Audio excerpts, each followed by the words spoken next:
자, 이제 마가복음 본문 들어갈 건데요. 먼저 구조를 살펴보겠습니다. 이 마가복음은 크게 두 단원으로 나눌 수 있고요. 제가 이 마가복음을 나눴는데 보시면 그 마가복음 10장까지가 예수님의 그 공생 3년의 시간을 그리고 있어요. 그리고 11장부터 16장까지는 그 예수 그리스도의 그 8일 십자가의 사건이죠. 유대 예루살렘 입성하셔서 이제 죽으시고 했던 그 8일간의 사역에 8일간의 일정에 대해서 나오고 있습니다. 이 마가복음서는 그러면 어디 부분을 좀 강조하고 있는지 보이시죠? 그죠? 3년 동안의 기간을 10장, 그리고 나머지 6장이죠. 반도 넘는 분량 6장의 분량을 단 8일간의 기록이 되어 있거든요. 그러니까 예수님의 그 고난받는 그것을 강조하고 있는 것이죠. 그래서 저희가 이제 처음부터 이제 가겠습니다. 첫 번째 1장 1절부터 이 마가복음서는 이 복음서의 그 중심 내용, 어떤 책인지를 말하고 있습니다. 우리 한번 1장 1절 같이 보실까요? 마가복음 1장 1절입니다. 함께 읽겠습니다. 하나님의 아들 예수 그리스도의 복음의 시작이라 라고 해서 이 책에 복음이 무엇인가 나온 거죠. 복음이 바로 예수 그리스도다 라는 것들을 처음부터 밝혀주고 들어가고 있어요. 그럼 이 복음이 무엇인가? 그죠? 이 복음은 예수 그리스도인데 이 복음이 무엇이었는지 한번 보시면 제가 단어가 어떠한 단어인지를 살펴보았습니다. 이 단어가 유앙겔리온이라고 기쁜 소식입니다. 영어로는 굿뉴스죠. 그래서 이 복음이 유앙겔리온이라는 이 단어는 예전에는 이 황제가 서신을 써서 그러니까 이 굉장히 황제의 그런 어떤 그런 축전, 그죠? 사람들이 기다리고 있었던 축전, 그리고 그 황제가 그 다음 황제가 될 사람이 어떤 그런 아들들이 탄생했을 때, 즉위했을 때, 그러니까 이 기쁜 소식이 있다라는 것은 이 황제들 어떤 권위가 있고 사람들의 그 큰 권위가 있는 사람들에게 썼다는 거죠. 진짜 왕의 말인 거예요. 그래서 사람들이 어떤 마을이 황제의 어떤 전언을 듣거나 축전을 들었다면 거기에 이 소식이 무엇이냐면 이제 유앙겔리온인 거예요. 저희 나라 말로는 어명인 거죠. 어명인 거죠. 근데 이 단어 자체를 예수 그리스도의 그 복음이다, 예수 그리스도의 소식이다, 기쁜 소식이다. 그러니까 예수님이 하나님의 아들이신 예수님이 그 황제가 쓰는 말을 통하여서 진짜 왕이 누구신가, 그리고 진짜 기쁜 소식이 무엇인가. 지금 이들은 황제의 말 때문에 뭘 당하고 있어요? 고난을 당하고 있거든요. 그렇기 때문에 진짜 너희들이 이 황제의 그 고난을 받고 있지만 하나님이 주시는 그 기쁜 소식, 그것이 무엇인가? 예수 그리스도라는 거죠. 그 소식이 무엇이냐에 대해서 나오는 거예요. 그 소식이 바로 메시아이신 예수님이다. 그래서 바로 2절부터 나오는 것이 예수님이 왜 메시아인가를 설명해 주고 있습니다. 그래서 메시아인 이유에 보시면 구약에서 계속적으로 저희가 구약을 해오신 분들은 이제 빨간 색깔로 칠해지셨겠죠? 그걸 보시면 그 예수 그리스도가 오셨을 때 어떠한 것이 있는가, 그리고 무슨 일이 있는가에 대한 예표가 계속 구약에 나와 있죠. 근데 이 구약에서 이사야의 말을 인용해 왔습니다. 이 말씀은. 그래서 사자를 내 앞에 보내노니 그가 내 길을 준비하리라. 광야에 외치는 자의 소리가 있어 이르되 너희는 주의 길을 준비하라. 그의 오실 길을 곧게 하라. 그래서 이 말씀을 인용하면서 이 마가복음과 말라기서, 이사야서에 있는 걸 말씀을 가지고 오면서 너희들이 이 복음, 하나님이 구약에서부터 말씀하셨던 메시아, 오시겠다고 하는 그 메시아가 누구인가가 나오는 거죠. 그게 바로 예수님이라는 거예요. 그러니까 오랫동안 하나님께서 계속 보내겠다. 그리고 너희들이 이 사람 통하여서 구원받을 거다. 이 말씀을 계속 주셨는데 그 사람이 누구인가? 바로 예수님이라는 거예요. 그럼 이 외치는 자가 지금 누구죠? 세례 요한이잖아요. 이 세례 요한이 이 복음에서 말하고 있는, 이 구약에서 말하고 있는 먼저 올 자, 그죠? 엘리야인 거죠. 그 엘리야가 먼저 와서 하고 구약에서 보면 다 그게 나오거든요. 그렇기 때문에 이 예수님이 어떤 사람인가에 대해서 나오는 거예요. 이 엘리야, 죄송합니다. 사도 세례 요한의 모습들, 이 모습들을 보고 그 다음에 사도행이 외치는 자, 이 사람이었다는 것, 외치는 자였고 그 이후에 오시는, 그 다음에 오시는 그 예수 그리스도가 하나님의 아들이다. 그러면서 이 예수 그리스도께서 세례를 받으시죠. 세례를 받는 장면이 바로 나옵니다. 그러니까 다른 복음서에 보면 예수님의 탄생 이야기 나오죠. 그죠? 탄생 이야기도 나오고 공간 복음에 보시면, 그리고 예수님의 어렸을 적 이야기가 나오기도 합니다. 근데 이 복음서에는 이 긴급한 이 메시지를 줘야 하는 이 마가복음에서는 예수님이 왜 메시아인지를 그냥 빨리빨리 알려주고 있어요. 왜 예수님이 진짜 메시아인지, 그래서 이 사람이 진짜 하나님의 아들이고 우리를 구원할 구원자다라는 것들에 대해서 계속해서 이야기해주고 있습니다. 세례를 받으셨을 때 하늘에 갈라지고 성령이 비둘기같이 내려오고, 그리고 하늘로부터 소리가 나는데 너는 내 사랑하는 아들이라 내가 너를 기뻐하노라 라는 말씀을 예수님께 해주시죠. 그러면서 예수님께서 시험을 당하시는 장면이 나옵니다. 여러분, 우리가 다른 복음서를 통해서 이 시험이 어떤 시험인지는 이미 알고 계세요. 그죠? 그런데 이 시험을 이 마가복음서에 보시면 성령이 예수를 광야로 몰았어요. 그리고 광야에서 40일 있는 동안에 사탄에게 시험을 받으셨고, 그리고 들짐승과 함께 계셨다는 거죠. 그리고 천사들이 수종을 들었다라고 이야기하고 있습니다. 보시면 주체가 누구인가, 이 시험을 하게 하는 주체가 누구인가를 볼 수 있어요. 성령님이신 거예요. 예수님께서 시험을 받으셨는데 그것의 주체가 성령에 이끌리심이 있다는 거죠. 그리고 40일 동안에 이제 시험을 당하셨지만 승리하셨죠. 승리하셨고, 그리고 들짐승과 함께 있다라고 말하고 있어요. 저희가 여기서 원독자적으로 해석을 하고 저희 안에 가지고 온다고 하면, 원독자들이 지금 받고 있는 고난이 있어요. 시험이 있죠. 그리고 그들에게 직접적으로 엄청난 고난이 오고 있어요. 그리고 그 다음 차례가 내가 될지도 모르는 그 상황인 거예요. 근데 이 상황 가운데에서 예수님이 어떻게 이 시험이 어떤 시험인가, 이 주체가 누구인가, 그리고 고난을 우리가 이길 수 있는 방법이 무엇인가에 대해서 야오고 있는 거죠. 그것은 바로 성령님께서 이것 가운데 같이 계신다는 거예요. 성령님께서 함께하고 계시고 또 예수 그리스도께서 승리하듯이 우리가 승리할 수 있다는 거예요. 그리고 예수님도 이 광야 가운데 누구와 함께 있었는가 라는 거죠. 이들이 지금 누구에게 먹히고 있는가. 이것들 잠깐 보시면서 우리가 고난을 받고 있는 이들이 승리할 수 있는 것이 어떠한 것인가, 비결이 무엇인가, 바로 성령님과 함께 한다는 거죠. 그리고 예수 그리스도께서는 이미 먼저 승리하셨다. 그러니까 승리하신 그 예수님, 구원자이신 예수님을 우리가 따라가야 된다. 함께 그 길을 가야 된다라고 하고 있는 것이죠. 그래서 예수님께서 시험이 끝나시고 나서 첫 번째 설교를 선포를 하시죠. 하나님이 때가 찼고 하나님 나라가 가까이 왔다. 회개하고 복음을 믿어라 라는 거예요. 이들에게 복음을 기다리고 있어요. 이들에겐 기쁜 소식이 있어야 되거든요. 우리 안에도 기쁜 소식이 있어야겠죠.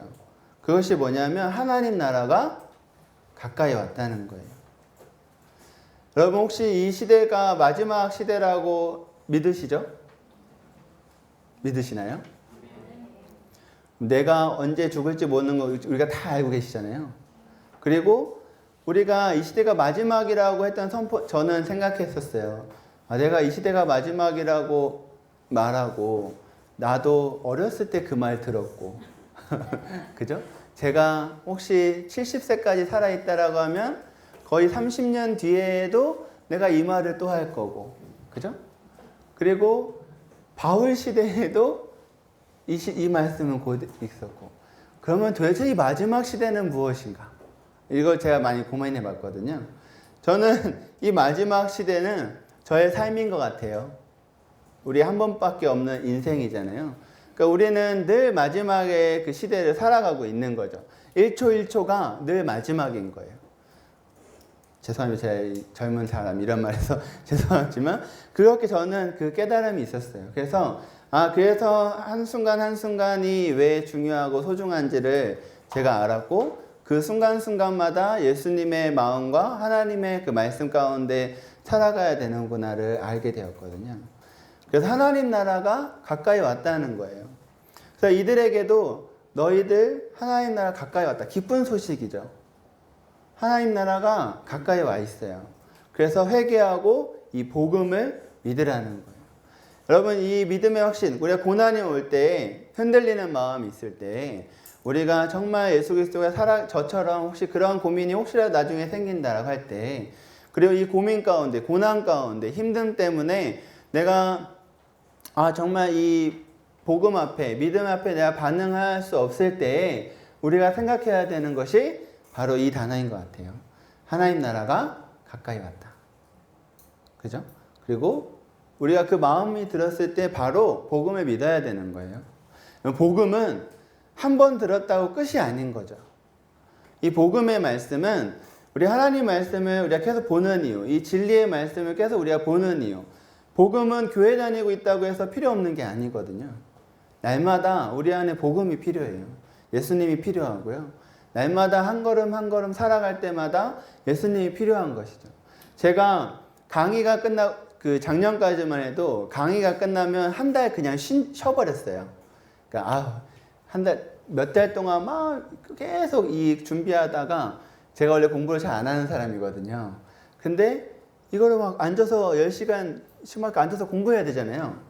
공부라는 말이 좀 그렇긴 하지만 어쨌든 그냥 말씀을 계속 봐야 되니까, 이게 제가 이거의 보상 심리가 제 안에 있어요. 그래서 한 달 끝나면 한 달 동안 출근해도 그냥 이렇게 사람들과 교제하고 이야기하고, 그 다음에 앉아서 그래도 아예 안 놓으면 안 되니까 그래도 좀 이렇게 잠깐 읽고, 아주 잠깐 읽고, 이게 보상 심리가 있는 거죠.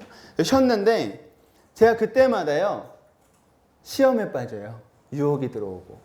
그래서 제가 올해부터 결심한 게 뭐냐면요, 내가 단 하루도 말씀 연구를 안 하는 날이 없이 하겠다 라고 제가 결정을 했어요. 왜냐하면 제가 저를 아는 거죠. 내가 이 하나님의 말씀을 잠깐이라도 떠나면 내가 진짜 이 다른 길, 나쁜 길, 유혹의 길, 일로 내가 너무 쉽게 빠질 수 있구나 제가 알게 되었어요. 그래서 저는 예전에 이 예수님을 인격적으로 만나기 전에요, 저는 제가 게임 세대거든요. 당구에서 게임으로 넘어가는 세대거든요. 당구를 잘 안 쳤는데 게임으로 왔는데, 제가 그때 당시에 PC방에 오전 9시에 출근해서 밤 12시에 퇴근 도장 찍고 이렇게 다녔거든요. 그러니까 저에게는 굉장히 큰 약점 중에 하나가 유혹거리가 게임이에요. 컴퓨터고. 제가 날마다 이 컴퓨터로 이 성경 작업을, PPT 작업도 하고 공부 작업을 하잖아요. 근데 이 작업을 하면서 제가 컴퓨터가 이 윈도우가 아니라 이 맥 계열로 가면서 게임을 못하게 됐어요. 감사하죠. 제가 그걸 아는 순간 컴퓨터를 바꾸질 않았어요. 윈도우 컴퓨터로 가는 순간 나는 또 게임할 거다. 그래서 저는 돈을 좀 더 들여서라도 이 컴퓨터를 사야 되겠다 결정한 거거든요. 그리고 제가 말씀 보지 않으면 저 그래서 게임을 합니다. 게임을 그래도 풀어야 되니까요. 제가 하루에 조금씩 30분, 1시간 이 정도씩, 제가 1시간 얘기하니까 저희 아내가 1시간이 조금이냐면서 막 타박을 줘요. 그래서 제가 아침 9시부터 12시까지보다는 괜찮잖아 이렇게 얘기를 하거든요. 그러니까 저에게는 1시간이 좀 짧은 시간이긴 한데, 다른 게임 안 하시는 분들이 보면 그 시간도 너무 많다고 생각은 하세요. 저는 1시간 정도씩은 저의 쉬는 시간으로 게임을 하는 시간을 갖습니다. 그런데 제가 말씀을 그러니까 이 시간을 놓치면은요, 저는 그 시간에 계속 붙잡고 있어요. 있더라고요. 저를 보니까. 그래서 저희 일과 시간을 이제 아까 말씀드리면 오전 9시에 출근해서 5시에 퇴근을 합니다. 근데 그 시간에는 사람들과 교제도 하고 성경 연구도 하고 요즘에는 제가 DBS 학교 준비를 해야 돼서 학교 준비를 열심히 하고 있어요. 그 퇴근하면 집에 가서 이제 요즘 저희 아내보다 제가 밥을 더 많이 하거든요. 그래서 제가 오늘 저녁 뭐 먹지? 이제 옆에 아주머니들에게 물어보고 뭐 먹을 거 소스를 얻어서 장 봐서 이제 아내와 함께 밥을 하고 6시, 7시쯤에 다시 열방대학으로 가요. 열방대학 출근해서 밤 11시에 집에 오거든요. 근데 그 7시부터 11시까지 제가 공부하는 시간으로 정한 거죠. 좀 늦게 가면 8시 반. 아이하고 좀 더 시간을 보내야 되거나 뭔가 이 아이를 씻겨줄 일이 생길 때는 8시 반이나 9시 이 사이에 다시 열방대학 가서 11시에 열방대학이 다 소등하거든요. 다 불이 꺼져요. 그래서 제가 그 시간에는 나와야 되니까 11시까지 하고 돌아옵니다. 돌아와서 이제 제가 그 시간을 안 가지면 제가 그 시간에 제가 뭘 할지 너무 잘 알고 있어요. 제 자신이. 그래서 저는 일부러 꾸역꾸역 가기 싫은 날 비가 엄청 와도 제가 가요. 가서 억지로라도 말씀의 자리에 앉아서 제 몸을 치는 거죠. 순종하고 제가 다시 연구하고 말씀 보고 이 시간을 갖지 않으니까요. 저는 너무 쉽게 유혹에 빠지더라고요. 그래서 저는 그 시간들을 갖고 있습니다. 그래서 우리가 이 유혹이 올 때 내가 자신을 너무 그 시간을 이겨내는 힘은 저 개인적인 저는 말씀밖에 없다 라고 생각합니다. 제가 말씀을 읽고 집에 돌아와서 역시 제가 그 시간에 드디어 자유의 시간이잖아요. 그래서 그 시간은 이제 1시간 정도 제가 쉼을 갖고 놀고 그리고 잠을 청하거든요. 그러니까 제가 그것들을 정하고 하지 않으면 저는 너무 쉽게 빠져나가고 어려움이 가는 거죠. 그래서 저는 이 삶을 제가 살아가는데 정말 감사한 것 중에 하나는 제가 말씀의 자리에 계속 있을 수 있다라는 거고요. 그리고 제가 고난이 오거나 힘듦이 왔을 때 옆에서 이야기해 줄 사람이 있다. 그래서 우리가 서로가 서로에게 그러한 존재가 되면 좋겠어요. 옆에서 하나님 나라가 가까이 왔다. 늘 이야기해 줄 수 있는 분. 그래서 우리 안에 복음이 필요하다. 말씀이 필요하다. 혹시 이거는 절대 지적질 하시면 안 됩니다. 묵상은 하셨느냐? 성경은 읽었느냐? 제가 이조에게 매주 토요일마다 제가 물어보겠죠. 성경은 잘 읽으셨는지요? 그리고 성품은 잘 보셨는지? 그리고 보시면서 어땠는지? 제가 계속 이제 매주마다 물어보는 게 제 일이잖아요. 근데 제가 지적질이 아닙니다. 그리고 우리가 이런 것들 옆에서 정말 사랑으로 정말 우리 한 가족이잖아요. 하나님 안에서 한 가족됨으로 우리가 가족됨이 이 사람이 넘어지지 않기 위해서 우리가 함께 그 말들을 서로 우리 이 공동체 안에서 이루어지시면 좋겠습니다. 그 제자들을 부르십니다. 이 제자들을 부르시는데 나를 따라와라 내가 너를 사람 낳는 어부가 되게 하리라 하면서 이제 시몬, 안드레, 세베대 아들 야고보와 요한을 부르게 됩니다. 이들의 반응을 잠깐 보실까요? 반응이 곧 그물을 버리고 따랐다는 거예요. 그리고 아버지를 버리고 죄송합니다. 예수를 따랐어요. 곧 따랐다는 거죠. 바로 버리고. 우리의 제자의 삶은 하나님께서 말씀하시고 그죠? 이것들에 대해서 하나님께서 말씀하셨을 때 우리의 반응이 어때야 되는가? 우리 제자로 살아가는 여기 제자 성경학교거든요. 그죠? 한번 발 들였어요. 우리의 제자거든요. 우리의 제자의 삶은 곧 순종해야 되는 삶인 거예요. 그래서 근데 그 곧 이들이 버린 것이 무엇인가요? 그물이 무엇이죠? 이들에게? 맞습니다. 그러니까 생계까지 버리고서라도 사실 이때 당시에 생계를 버린다는 거는 뭐 죽겠다는 거나 다름없거든요. 그죠? 그래서 내가 곧 이것들을 이 제자들의 삶을 보면서 이 당시에 있는 사람들도 곧 예수 그리스도를 따라야 하는 거고 지금 우리도 곧 예수 그리스도를 따라야 한다는 거죠. 순종해야 되는 거예요. 말씀하시면 하나님께서 어떠한 이 말씀을 통해서 말씀해 주시면 하나님께서 어떠한 통로로에 대해서 나에게 말씀해 주신다면 우리는 그 즉각적으로 순종해야 되는 제자들인 거예요. 제자들의 삶은 그렇습니다. 그래서 이제 1장에 예수님께서 이제 안식일에 회당에서 이제 가르치시는데 교훈에 다 놀라는 거예요. 사람들이 예수 그리스도의 그 말씀을 듣고 다 놀라요. 그러면서 그 이어서 나오는 게 더러운 귀신 들린 사람에게서 귀신을 축출하죠. 그러니까 귀신까지도 이제 이기시는 분이시거든요. 그래서 이분이 도대체 어떠한 사람이냐, 그죠? 그리고 이 귀신들의 말을 잠깐 우리 한번 보실까요? 귀신들의 말이 재밌어요. 마가복음에 보면 제자들이 이제 후반부에 제자들이 따라다니잖아요.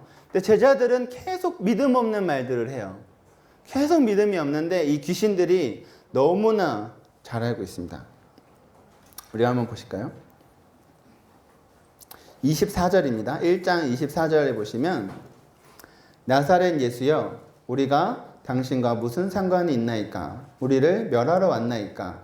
나는 당신이 누구인 줄 아노니 하나님의 거룩한 자이다 라는 거죠. 그죠?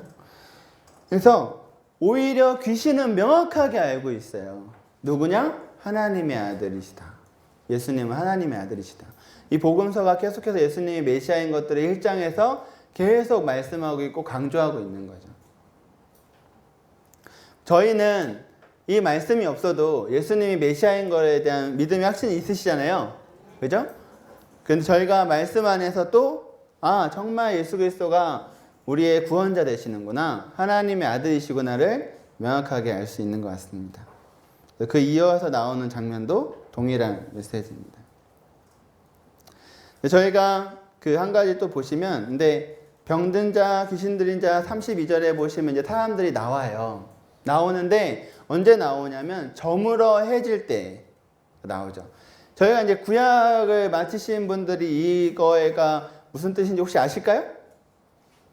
왜 이때 나왔는가? 네? 하루의 시작. 네, 맞습니다. 안식일이 끝난 거예요. 해가 저물면 이제 하루의 시작이거든요, 유대인들에게. 그러니까 이 안식일이니까 못 나가고 있는 거죠. 안식일이니까 집 밖에 나가면 안 되잖아요, 유대인의 이 율법상. 그러니까 자기가 고통당하고 힘들고 귀신 들려고 병들어서 힘들고 고난받고 있는데 이거에 묶여가지고 안식일의 이 규칙에 묶여서 진정한 자유와 안식이 있는 예수님께 못 가고 있는 거거든요. 그 장면도 나와 있습니다. 그래서 저희가 이것을 가로막고 있는 이때에 우리가 해야 될 것이 무엇이냐, 뚫고 가야 된다는 거죠. 원독자에게도 황제가 죽이고 있고 예수 그리스도의 그 신앙을 버리게끔 만들고 있고 상황도, 그렇죠? 거기에서 우리의 믿음은 뚫고 나가야 된다는 거예요. 나병 환자의 치유도 마찬가지입니다. 나병 환자는 부정한 사람이죠. 지난주에도 이야기 나왔지만 부정한 자가 스치기만 해도 내가 부정해지거든요. 부정한 자는 돌아다니면 안 돼요. 그리고 돌아다닐 때 나 부정하다 부정하다 외쳐야 돼요. 그래야 사람들이 피할 수 있으니까요. 피해를 안 줘야 되니까. 근데 이 사람은 갔어요. 예수님께 갔죠. 동일해요. 어떠한 상황 가운데서도 우리가 과격한 믿음이 있어야 되는 거예요. 하나님께 나아갈 때 그것을 가로막고 있는 사회의 법이 있을 수도 있고요. 그리고 율법이 있을 수도 있고, 때로는 우리가 갖고 있는 가치, 교회가 갖고 있는 가치가 그럴 때도 있어요. 지금 안식일이 이때 당시에는 그랬죠. 요즘은 그렇게까지는 하지 않지만 우리가 이 갖고 있는 이 생각들 때문에 어떤 공동체의 무리 때문에 예수님께 나아가야 되고 예수님께 더 헌신해야 되고 또 예수님의 방법대로 살아가야 되는데 그렇게 하지 못할 때가 있다는 거죠. 저는 젊은이들에게 늘 얘기해요. 청년부 예전에 할 때는 청년들이 가장 큰 고민은 사회생활이에요. 사회생활하면서 하나님의 말씀대로 살아가기가 힘들다. 저 예전에 21살 때 사업 준비했거든요. 사업 공장 차리고 수도 계량기 만드는 회사를 가지고 있었는데 그 회사를 차렸을 때 저희 아버지가 딱 한마디 하셨어요. 그게 뭐냐면 저희는 공무원 상대로 이 수도 계량기 판매하는 거였거든요. 그냥 철마다 이렇게 담뱃값 하라고 주고, 그 다음에 뭐 철마다 저희 아버지 사업하셨으니까 철마다 이제 그런 식으로 관리해야 돼. 바로 나오죠. 그리고 또 한 가지 바로 저희 형이 회계학과였거든요. 회계학과의 형이 저에게 하는 말은 뭐 어떻게 하면은 세금 안 낸다. 그죠? 근데 그게 적법한 방법도 있지만 적법하지 않은 방법도 있어요. 저는 법대를 잠깐 다녔거든요. 제가 법대에 갔을 때 저의 주 목적이 뭐였을까요? 사업을 하는, 저는 사업할 사람이었으니까 사업을 할 때 법을 잘 알아야 돼요. 왜냐하면 알면 다 피해 가거든요. 이런 말씀 죄송합니다. 지금은 그렇게 안 살아요, 여러분. 지금은 그렇지 않습니다. 그래서 제가 저희 형과 그때 당시 20살, 21살 때 어떤 얘기를 했냐면요. 저는 법대, 형은 회계학과잖아요. 모든 걸 다 이루었죠. 사업할 때 한 푼도 안 낼 수 있다, 우리 세금을. 그렇게 얘기하니까 저희 형이 한마디, 그러면 세무조사 나와서 안 된다. 그러니까 이런 거예요. 이 말을 왜 하고 있는지 모르겠지만. 그래서 근데 이 과격한, 제가 다시 돌아가겠습니다. 우리가 이 예수 그리스도를 믿을 때 사회가 그것들을 막을 때가 있어요. 이 말 때문에 나왔군요. 사회가 막을 때가 있어요. 사회의 법이, 그 사회의 사람들이 하나님의 방법대로, 하나님의 어떤 뜻대로 내가 살아가는 것을 방해할 때가 있다는 거죠.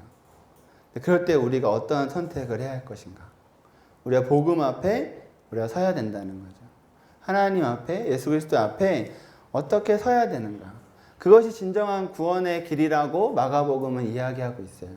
마가복음서는 저희가 예전에 제가 주철 간사님하고 이 마가복음서를 같은 시기에 준비하고 있었는데 어떤 얘기를 했냐면 마가복음서는 사실 사람들에게 어떤 메시지를 주고 있는지 명확한 핵심은 뭐냐면요. 믿고 죽어라예요. 그렇죠? 지금 다 믿으면 죽고 있거든요. 근데 이 상황 가운데서 너 예수님 믿어. 확신 가지고 믿어. 그리고 죽으면 돼. 이거예요. 사람들이 이 마가복음서를 갖고 있는 게 그 원 뜻이 저희가 이제 그 얘기를 하면서 야 진짜 이거는 나가 죽으란 얘기 아니야.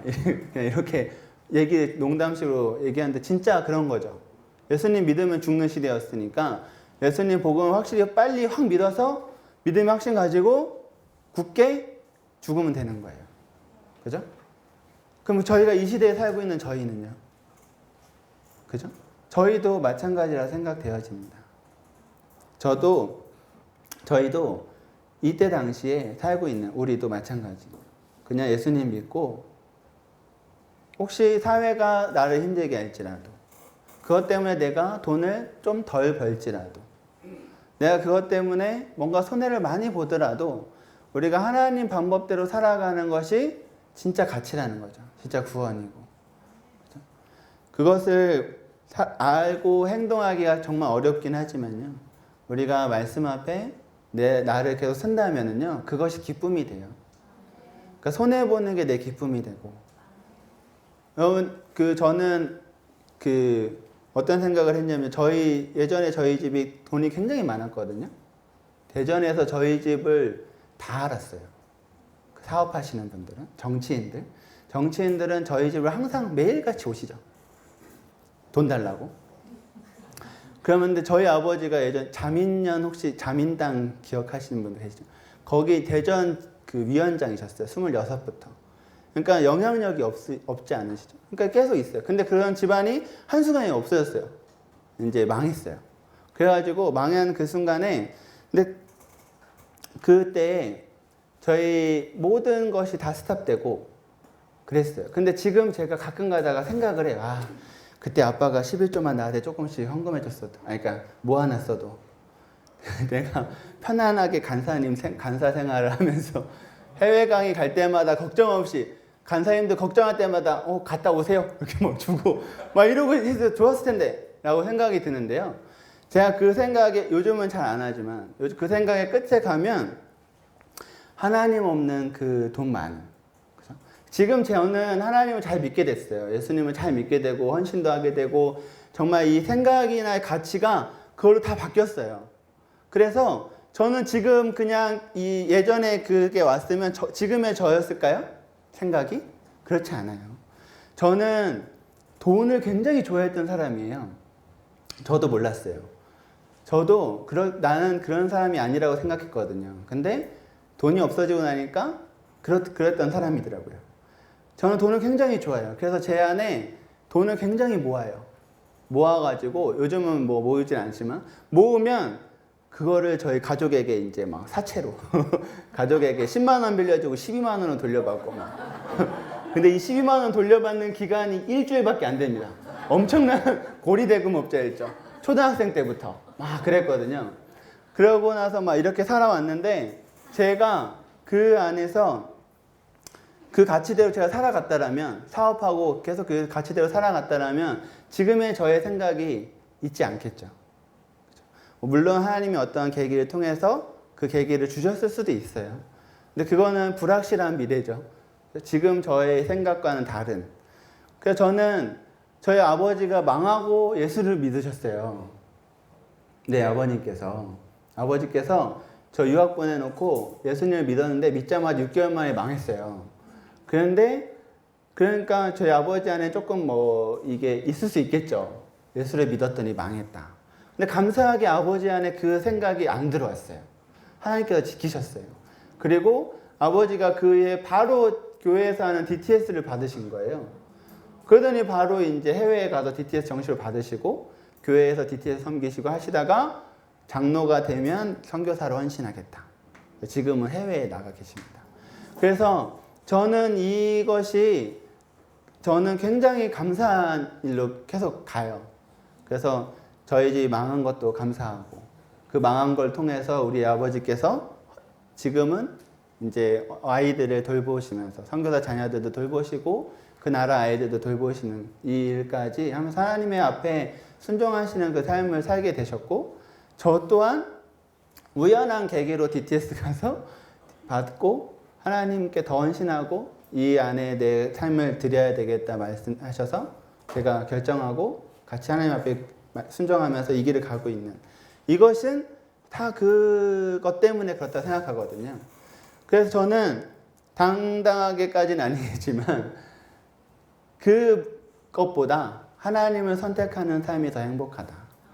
그리고 저희 집안을 봐도 저희 집안이 지금 돈이 제일 없어요. 저희 집안에서 제일 많았던 집인데 근데요 저희 집안에서 제일 행복하게 살고 있어요. 저희 아내의 가정도 마찬가지죠.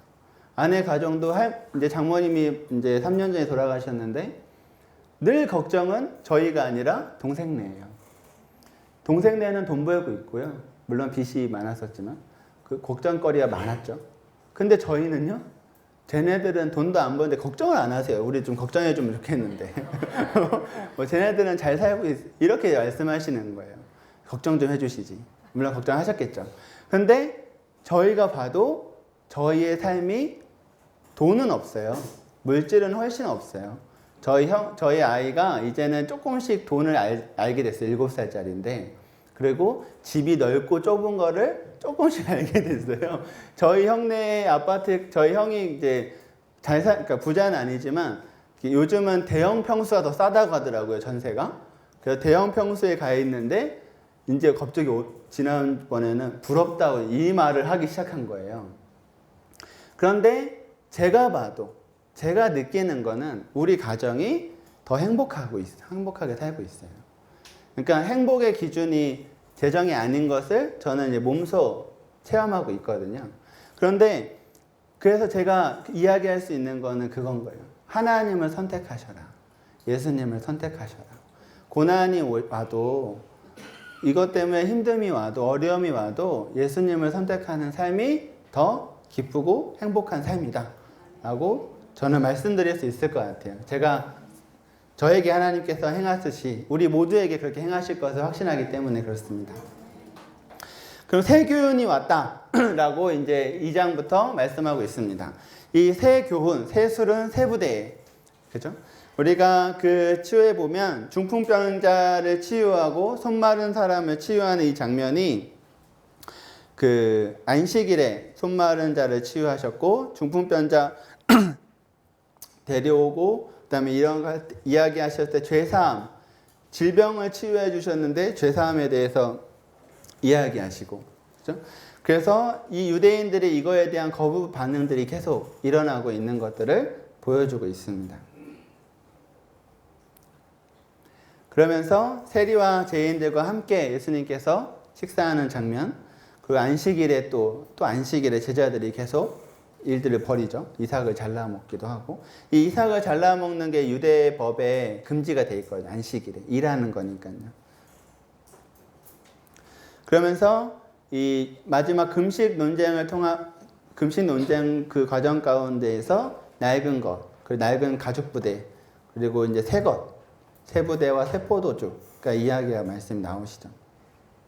그래서 하나 예수님께서는 새로운 시대가 도래했다라고 이 복음에 대해서 말씀하고 있는 거예요. 그래서 저희가 지금은 예수님 외에는 다른 복음이 없죠. 그렇죠? 명확하죠? 예수님 외에는 다른 길은 없습니다. 그죠? 혹시 그 길을 생각하는 분들이 있어요? 저기 다른 쪽에?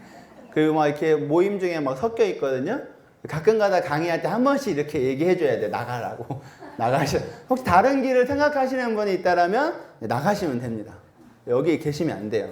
아니면 복음을 듣고 돌이키시든가. 저희 대학교 때 저희 교회가 이제 좀 큰 교회였는데요. 청년부가 한 300명 정도 모여 있었어요. 근데 어느 날 목사님이 리더가 20명, 저희가 리더가 30명 정도 됐었는데 20명이 교회에서 없어졌어요. 그래가지고 어디 갔냐고 했더니 이제 목사님이 새로 된 간부들에게 말씀해 주신 게 20명이 다 신천지였던 거예요. 그 리더들이. 다 밝혀졌죠. 다 내쫓았고 그 중에 한 2명은 돌이켰대요. 목사님 이야기 말씀 듣고 네가 잘못된 길로 가고 있다. 얘기하시고 돌이켜가지고 이제 돌아온 것이죠. 그래서 이거는 이제 본문과 상관이 없으니까. 그래서 이 금식 논쟁, 하나님 나라가 새로운 그 하나님의 예수 그리스도를 통하여서 새로운 것들이 계속해서 일어나고 있는 거예요. 율법들도 마태복음서에 저희가 잘 아셨듯이 예수님께서 재해석을 해주시고 계시죠. 예수님께서 율법을 완성하고 계시는 거죠. 이 완성은 율법을 온전하게 해석하고 있다는 뜻이잖아요. 그래서 예수님께서는 다시 한번 이 말씀을 통하여서 새로운 이 시대, 예수 그리스도께서 진정한 메시아가 온 시대에 새로운 시대가 도래했다라고 이야기하고 있는 것입니다. 그래서 이 나옴, 예수님께 사람들이 막 나와요. 무리들도 나오고 사람들이 계속 옵니다. 근데 이 나옴의 사건의 이 결과들이 어떤 건지 한번 보시면 이 갈릴리에서 큰 무리가 쫓아왔을 때 많은 병자가 낫고 귀신이 쫓겨났어요. 자유함을 경험하게 되죠. 그리고 예수님께서 원하는 이 제자를 부르시는 사건이 세우는 사건이 나옵니다. 12제자가 세워지죠. 그리고 또 무리가 모여들고 예수의 친족들이 나옵니다. 근데 예수님께서 나온 자들이 여기에서는 이제 예수님과 어머니와 동생들이라고 이야기하는 거죠. 육신의 그 어머니와 아들이라고 이야기하고 있어요. 그래서 이 예수 그리스도께서 나와야 때, 예수님께 나와야 될 때, 예수님께 나오게 되면 이들은 죽고 있지만 진짜 사는 길이다. 구원받는 길이다. 예수 그리스도께로 나와라 라고 이야기하고 있는 것이죠. 우리가 제자를 세우시는 목적이 이 마가복음서에 보시면 예수님과 함께 하게 하시는 거예요. 그리고 보내어서 전도를 하게 하십니다. 그리고 예수님과 같은 권능을 가지게 해주시죠. 그래서 저희가 이 부르심을 받은 사람들, 예수 그리스도의 이 제자로 살아가는 이 사람들은 어떠한 사람인가? 예수님과 함께 있어야 돼요. 사도행전에 나중에 보시면 그 가룟 유다 대신에 제자를 뽑는 사건이 나오거든요. 그때 우리와 함께 다녔던 사람 중에 뽑자. 이 첫 번째 이 규칙 중에 하나예요. 저희가 예수님과 함께 살아가시려면 지금 예수님이 이렇게 옆에 있는 건 아니잖아요. 육신으로. 그럼 저희가 예수님과 함께 살아가려면 어떻게 살아가야 될 것인가? 고민해 보시면 좋을 것 같습니다. 각자의 방법이 있거든요. 저의 방법은 아까 말씀드렸다시피 말씀과 함께 하는 거예요. 근데 각자가 가장 예수님과 함께 살아가고 싶은, 어떻게 내가 예수님과 함께 살아가야 되겠다 결정하시면 좋을 것 같아요. 그것이 우리의 제자 첫 번째 순서인 거죠. 예수님과 함께 있어야 돼요. 그리고 또 한 가지, 두 번째 예수님께 제자로 우리 삼으신 목적은 예수 그리스도를 전파하는 거죠. 그리고 근데 전파하실 때 그냥 보내시는 것이 아니라 능력을 주세요. 그래서 제가 선교제 전도여행을 가보면 이상하게 한국에서는 기도해도 잘 안 났던 사람들이 선교제만 가면 기도하는데, 물론 저는 같이 기도하죠. 같이 이렇게 한국에 무리로 기도하는데 막 병드신 분들이 치유될 때가 있었고, 근데 이게 어른들만 그런 게 아니라 제가 킹스키즈라는 아이들을 데리고 전도여행을 많이 갔거든요. 이 아이들이 가서 기도할 때 하나님께서 응답하시고, 이런 일들이 너무나도 많이 일어나더라고요.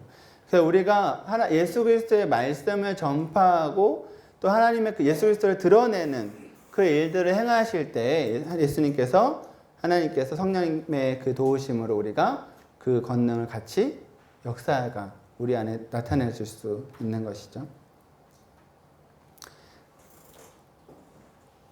그래서 우리가 이 부르신 목적대로 잘 살고 있는지를 한번 점검해 볼 필요가 있는 것 같아요. 우리가 제자의 삶, 제자로 부르신 이 목적대로 우리가 살아가고 있는지. 저는 이 보내어 전도하는 거에 대해 굉장히 약해요. 저는 숫기가 굉장히 많거든요. 막 내성적이고 낯 엄청 가리고요. 그리고 그래서 다른 사람에게 다가가는 것도 어렵고, 그리고 그 사람이 가서 이야기하는 것도 어렵고 그런 사람이어서요. 저는 이 전도하는 게 굉장히 어렵더라고요. 그래서 어쩔 수 없을 때 나가요. 교회에서 청년들한테 너 전도해야지 말을 하는데 전도 안 하면 안 되잖아요. 그러니까 같이 나가죠. 전도 막 하고. 걔네들 앞에 있으면 그냥 이렇게 이게 직업병이 무섭더라고요. 이게 제가 숫기가 없는데 예전에 한번 젓갈 판매하러 시골 돌아다니는 알바한 적이 있거든요. 근데 이거를 팔아야 되니까요. 낯가리는데 할머니 할아버지 안녕하세요. 이게 술술 나와요. 그래서 제가 아이들과 함께 가니까 또 전도가 이렇게 되긴 되더라고요. 근데 마음 먹기가 쉽지 않거든요, 저는. 근데 저도 그래서 말씀 볼 때마다 이 전도의 부분이 나오면 굉장히 회개를 많이 하고, 내가 노력해야지 해야지 막 계속 하고 있습니다. 요즘은 아주 조금 늘었어요. 아주 조금. 저는 조금 늘어서 저 개인적으로는 죄송한 마음이 되게 크거든요. 이게 팍팍 늘어야 되는데, 예수님의 이 말씀을 확 전해야 되는데 이게 잘 안 되는 거예요. 근데 어떤 분이 저한테 그래도 조금 는 게 얼마나 기뻐하시겠니? 이렇게 위로를 주시더라고요. 그래서 그냥 그 위로를 제 믿음으로 받고 조금씩 늘자 이러고 있습니다. 그래서 저희가 제자 세움의 목적은 명확하세요. 예수님과 함께하고, 우리가 예수님과 함께하게 하시고, 두 번째는 함께한 예수님을 전달하게 하는 것. 근데 전달하는 방법은 여러 가지가 있죠. 어떤 분은 돌아다니면서 진짜 막 선포하시고, 어떤 분은 1대1 대면하지 않고 이제 팻말 들으시면서 돌아다니시고, 어떤 분은 제가 지하철에서 작년에 천호동 왔다 갔다 하려면 저희 이제 김포공항 1시간 10분씩 지하철 타잖아요. 타는데 제가 한번 되게 죄송한 적이 있는데, 어떤 거냐면 어떤 분이 딱 지하철 타시자마자 말씀을 막 선포하세요. 말씀을 막 외우셔가지고 막 선포하고 가시고, 그러면서 하나님 믿어라, 예수 그리스도가 진짜 메시아다 이러면서 막 칸을 다 돌아다니시면서 이걸 외치시는 거예요. 그러면서 마지막에 여러분 예수님이 여러분 사랑하십니다 하고 딱 다음 칸으로 가세요. 근데 제가 아멘 했어야 되는데, 제가 너무 뭐라고 하죠, 이게 그런 장면도 처음이었고 당황스럽기도 했고, 제가 근데 그 말을 안 한 거예요. 그래서 제가 가시고 나서 내가 이거는 죄송하다. 그분에게 힘과 같이 했어야 되는데, 나도 했어야 되는데, 막 하는데, 여러 가지 방법이 있는 것 같아요. 또한 어떤 부류는 정말 삶에서 예수님의 방법과 그 방식대로 살아가면서 그 모습을 전파하시는 분들도 계시죠. 선교지에서 특별히 그런 분들이 많이 예수님을 전달하지 못하는 그 나라 가운데서 그렇게 사시는 분들도 계세요. 그러니까 우리가 예수님을 전달하는 방법은 너무나 다양하죠. 근데 그 너무 다양한 방법 중에 나는 뭘 선택할 것인가. 그리고 나는 혹시 저처럼 말로써 1대1 대면하는 게 어려우시다면 조금 이렇게 훈련을 하셔서 그래도 다른 방법으로 예수님을 전하고 있지만 이 방법도 내가 조금씩 이렇게 연마하는 게 우리의 제자의 세운 이 목적에 부합하는 삶이 아닌가 싶습니다. 그러면서 이제 예수님께서 그 예수님의 친족, 가족들이 예수님께 나오고 있습니다. 그러면서 그 친족들이 듣고 나오고 예수님은 미쳤다 이야기하고 있고요. 그리고 3장 31절에 예수님의 어머니와 동생들이 이제 부른다. 라고 해서 예수님이 누가 내 어머니가 동생이냐 라는 말씀하시죠. 근데 그 안에 그 사람들과 서기관들과 논쟁을 했는데 귀신 들렸다. 그 귀신 쫓는 것이 더 강한 귀신이 와서 쫓고 있는 거다. 이렇게 얘기하고 있는 거죠. 그래서 그것이 예수님께서 말씀하시는 것은 그 성령, 하나님께서 역사하신 성령의 도우심을 우리가 역사하고 있잖아요. 예수님께서 하신 것도 마찬가지시죠. 그것을 이제 저희가 이제 쉽게 얘기해서 모욕했다, 회방했다 이런 말을 쓰는데 그렇게 하면 영원히 뭐 한다고요? 죄사함을 받지 못한다는 거예요. 저는 이 말씀이 굉장히 무서운 말씀으로 다가오더라고요. 그래서 누군가가 예수 그리스도의 이름으로 성령의 이름으로 능력이 나타날 수가 있어요. 그죠? 저희 안에서도 마찬가지죠. 누군가가 기도해 주셨는데 나으실 수도 있는 거죠. 바로.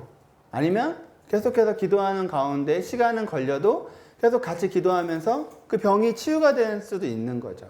그리고 하나님이 역사하심을 우리가 가로막으면 안 되는 거거든요.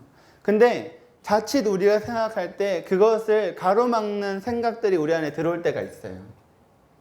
굉장히 조심해야 된다고 저는 생각해요.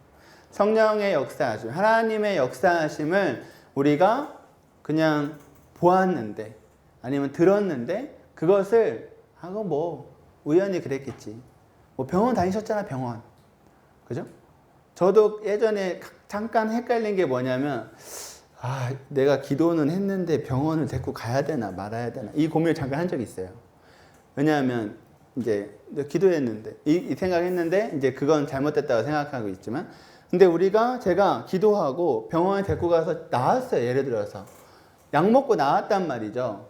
근데 그 기도의 역사가 없었다라고 이야기하는 사람들도 있을 수 있다는 거예요. 믿지 않는 사람들. 때로는 믿는 사람들조차. 그 생각이 여러분들한테 혹시 있다라면 우리가 성령님께서 역사하시는 방법은 너무나 다양하죠. 방법은 저희가 생각할 수 없는 방법으로 역사하세요. 생각할 수 있는 방법으로도 역사하시고.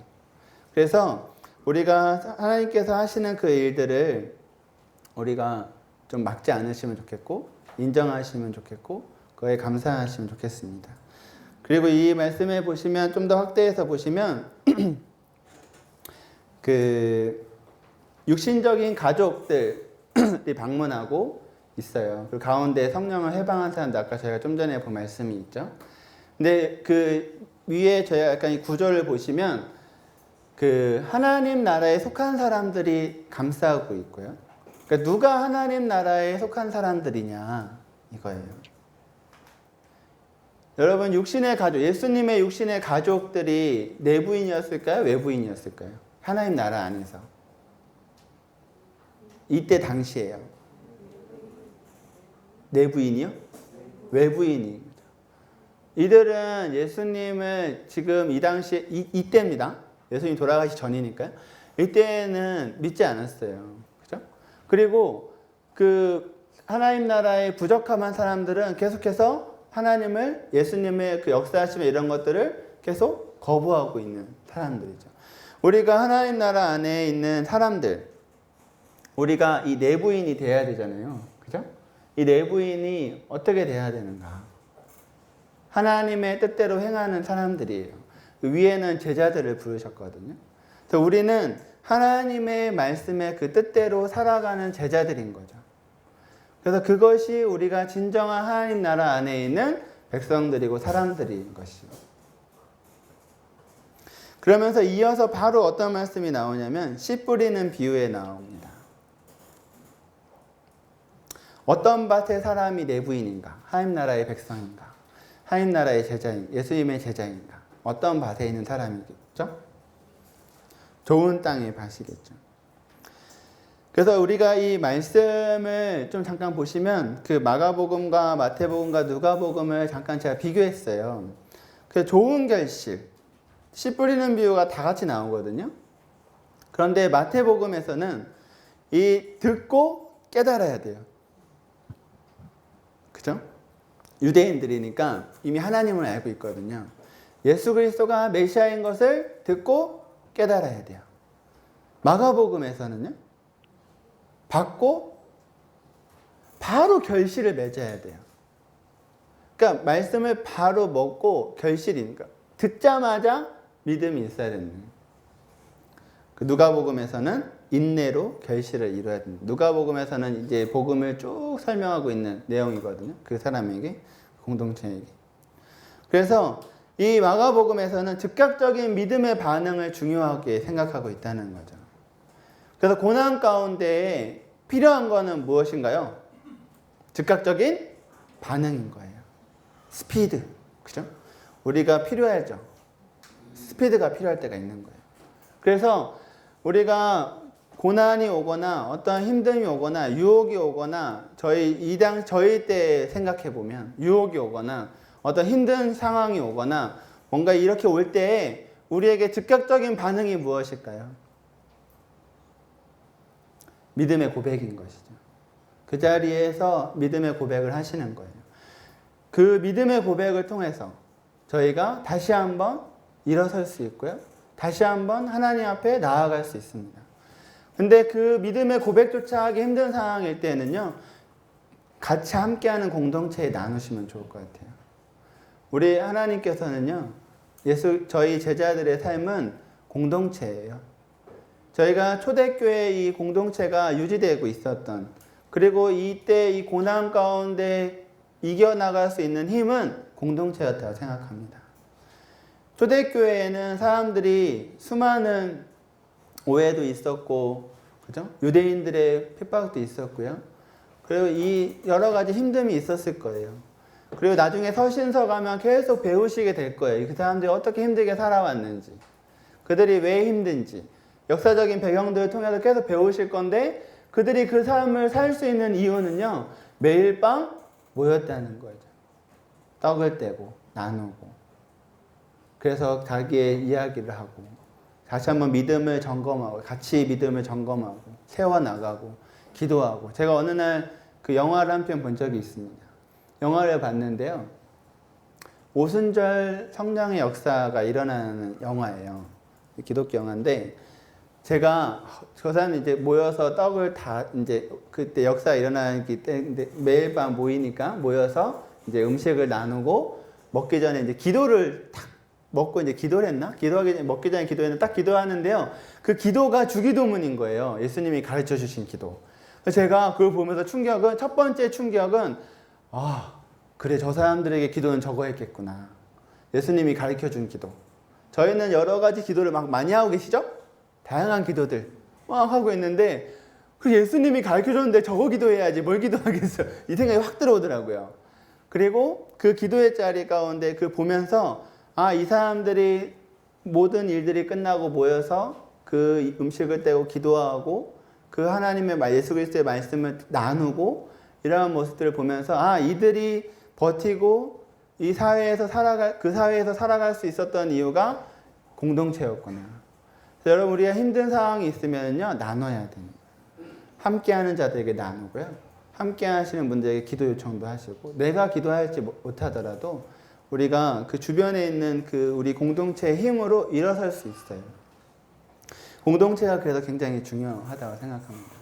저도 어렵고 힘들고 뭔가 할 수 없다고 할 때요, 공동체가 계속 일으켜줘요, 저를. 사람들이 그것들에 대해서 격려해 주실 때도 있고, 때로는 질책하실 때도 있고 하면서 계속 세워주세요. 내가 일어설 수 있도록. 내가 혹시 넘어지더라도 잡아 끌어주시는 거죠. 우리 그렇게 할 수 있는 공동체. 여러분, 우리 이 JDBS 2기가 있잖아요. 그죠? 우리 각 소그룹에서 그런 공동체가 있으신 것들을 좀 기억하시면서 계속해서 함께 자원들을 이겨나가시면 좋을 것 같습니다. 여기까지만 하고 쉬겠습니다. 그래서 하나님께서 그 들을 귀 있는 자는 들어라 라고 이야기하고 계시죠. 그 첫 번째 이제 그 감싸고 있는 건 하나님 나라의 비밀에 대해서 말씀하십니다. 그리고 비밀을 받는 자의 태도에 대해서도 말씀하시죠. 이 하나님 나라의 비밀은 반드시 드러난다는 거예요. 그리고 이 비밀을 받는 자의 태도는 확실한 태도로 비밀을 붙잡아야 돼요. 하나님 나라는 반드시 드러납니다. 그죠? 그래서 우리가 하나님 나라가 아무리 작게 보여도 내가 속한 그곳에서 하나님의 그 역사하심이 아무리 작게 느껴지더라도, 나 한 명 예수 그리스도를 믿고 있더라도 그 나를 통해서 하나님 나라가 그 안에서 반드시 드러나게 되어 있어요. 내가 잘한다면. 그죠? 나를 통해서. 하나님께서 우리에게 임재하시거든요. 그렇기 때문에 우리가 하나님 나라의 그 반드시 드러날 그 소망, 하나님 나라가 내가 있는 그곳에 이루어질 거라는 소망. 그죠? 그래서 저희 어머니의 한 명의 그 그리스도인이 들어오셔서 저희 집안이 지금 이렇게 살고 있잖아요. 그죠? 선교사들도 살고 계시고, 저희 누나는 선교사고, 저희 형이 부담이 엄청나거든요. 그래서 이렇게 살고 있는 것처럼 저희 청년 중에 한 명이 대학교에 들어갔는데 그 과에 자기만 예수를 믿고 있더래요. 300명이 있는데. 그래서 제가 놀랬거든요. 그래서 제가 좋다, 밭이 많네. 끌어와. 너는 데리고만 와. 목사님이 알아서 할 테니까. 이렇게 막 했거든요. 근데 그거예요. 그래서 그 한 명을 통해서 하나님 나라가 그곳에 임하실 거거든요. 우리를 통해서 하나님 나라가 임하십니다. 우리는 해야 할 일은 확실한 태도예요. 우리의 태도. 어떻게 할 것인가. 그래서 이 씨뿌림의 비유가 바로 나오죠. 씨뿌림이 씨를 땅에 뿌리고 씨가 자라고죠. 이게 계속 나와요. 그래서 하나님 나라는요, 알게 모르게 심어져 있어요. 그리고 알게 모르게 자라요. 여러분, 우리가 씨가 어떻게 자라는지 혹시 아시나요? 이 나무들이 어떻게 자라는지. 그죠? 어느 날 싹이 이렇게 탁 올라오는데 도대체 얘는 언제 올라왔는지 이런 거 보시잖아요. 그죠? 근데 어느 날 얘가 나무가 되어 있어요. 열매를 맺고 있고요. 집안의 작은 화분도 어느 순간 어떻게 자라는지 모르겠지만 자라고 있는 거예요. 하나님 나라가 그렇다고요. 하나님 나라의 특징은 늘 성장하고 있어요. 자라고 있는 거죠. 그리고 그 겨자씨의 비유처럼 작지만 계속해서 자라오면서 결국에는 모든 사람들이 와서 쉴 수 있는 큰 나무가 된다는 거예요. 큰 곳이 된다는 거죠. 그래서 저희가 이것들이 소망인 거예요.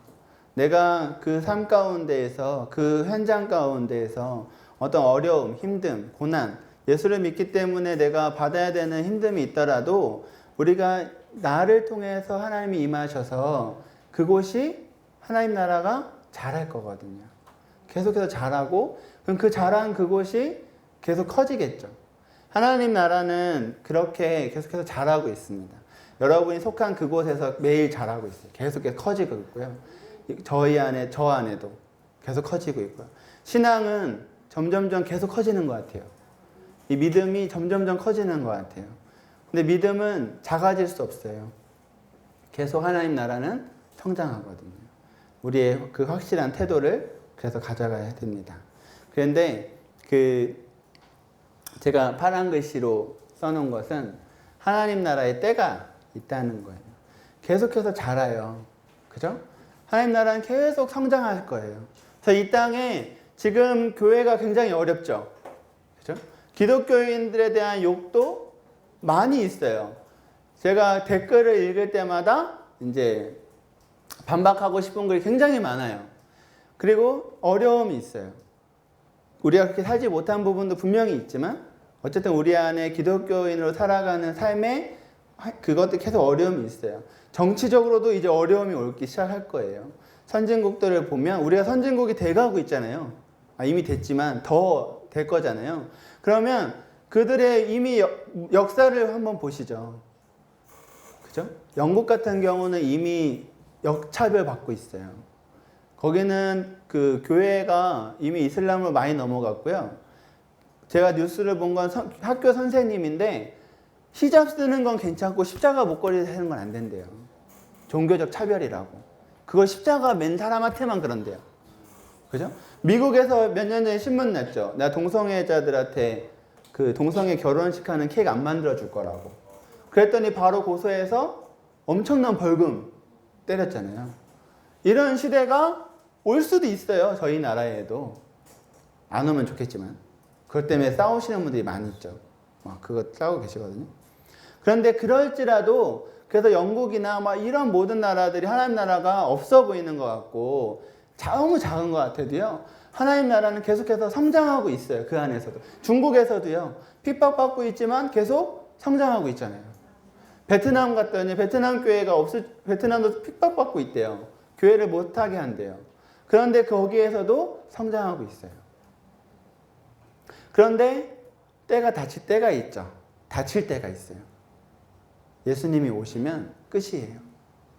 그래서 하나님 나라는 저희가 이 비밀을 가지고 저희가 확실한 태도를 가지고 저의 삶으로 확장시켜 나가는 거죠. 그들에게는 기회가 더 이상 없을 수 있어요. 우리도 마찬가지예요. 고난으로 어렵고 힘듦으로 인하여서 우리가 하나님을 버린다면, 예수 그리스도를 버린다면 때가 언제 올지 모르거든요. 이 원독자들에게도 그 이야기를 하고 있습니다. 너희들 지금 배교하고 싶지. 고난이 너무나도 심한 고난이잖아요. 죽음이 앞두고 있어요. 배교하고 싶지. 너희들 예수 그리스도를 떠나고 싶은 마음이 있지. 때가 있다는 거죠. 그리고 너희들이 지금 억압받고 핍박받고 있는 이 하나님 나라, 예수 그리스도를 통한 이 하나님 나라가 너무나도 작게 느껴지지. 근데 잘하고 있다. 말씀하시는 거거든요. 그래서 너희들이 믿음을 끝까지 굳건하게 잡아라. 그래서 우리가 마가복음을 계속해서 보시면서 이 복음, 우리가 복음을 왜 놓치지 말아야 되는가? 어떤 상황, 우리 안에 저희가 아까 비교할 건 아니라고 했지만 혹시 비교한다라고 하면 이 원독자들보다 더 격한 어려움이 있나요? 저희 안에? 저는 개인적으로 아니거든요. 이들보다 어려움은 없어요. 저는. 그런데요. 그래서 저는 이들에게도 조차 하나님께서 말씀하시는 것은 끝까지 견디어야 해요. 그 나중에 말씀해 보면 끝까지 견디는 자, 그죠? 계시록에도 보면 끝까지 견디는 자가 구원을 받는 거거든요. 그래서 저희가 함께 이제 점심 식사를 하실 건데요. 점심 식사 하시면서 우리가 이 마가복음에 나와 있는 그래서 혹시라도 우리가 생각 가운데 들었던 것이 있다라면 잠깐 이렇게 좀 생각하시고 또 즐겁게 조분들과 식사하시면서 이야기도 하시고 저희가 오후에 1시에 뵙도록 하겠습니다. 감사합니다.